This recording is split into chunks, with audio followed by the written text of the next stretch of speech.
Hello દર્શક મિત્રો, કેમ છો બધા? મજામાં? બધાને જય શ્રી કૃષ્ણ।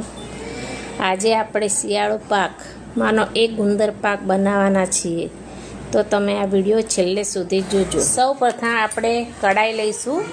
કડાઈની અંદર થોડું ઘી નાખીશું। 2 ચમચા જેટલું ઘી નાખીને થોડો ગુંદ નાખીને એમાં ઘી શેકવાનું છે। ગુંદ થોડા ધીમા તાપે શેકીએ એટલે ફૂલી જશે, બરાબર।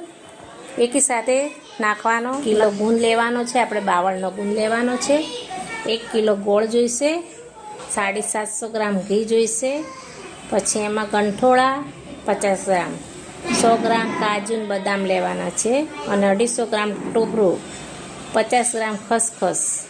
તમારે જેટલી નાખી શકો એટલી ખસખસ લઈ શકો છો આમાં, તમારી ઈચ્છા મુજબ। બધો ગુંદ ફૂલી જાય પછી ફરીથી એક કડાઈમાં એ પાછો ગુંદ લઈ લેવાનો છે, અને એમાં ઘી લઈને ગોળનો પા કરવાનો। આપણે જેટલું ઘી લીધું છે ને એટલો એમાં ગોળનો પા કરવાનો છે।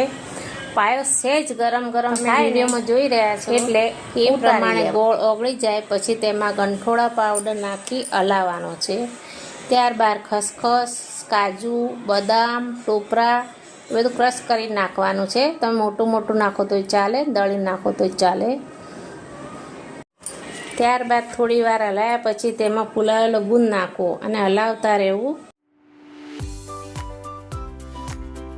થોડી વાર શેકાયા પછી વધારાનું ઘી હોય તે કાઢી લેવાનું, થાળીમાં પાથરી લેવાનું। બસ આ રીતે થોડી વાર ઠર્યા પછી તેમાં આ સારી રીતે જેટલા તમે માપસપ કાપા પાડી શકો તેવા પાડી લેવાના છે। જય શ્રી કૃષ્ણ।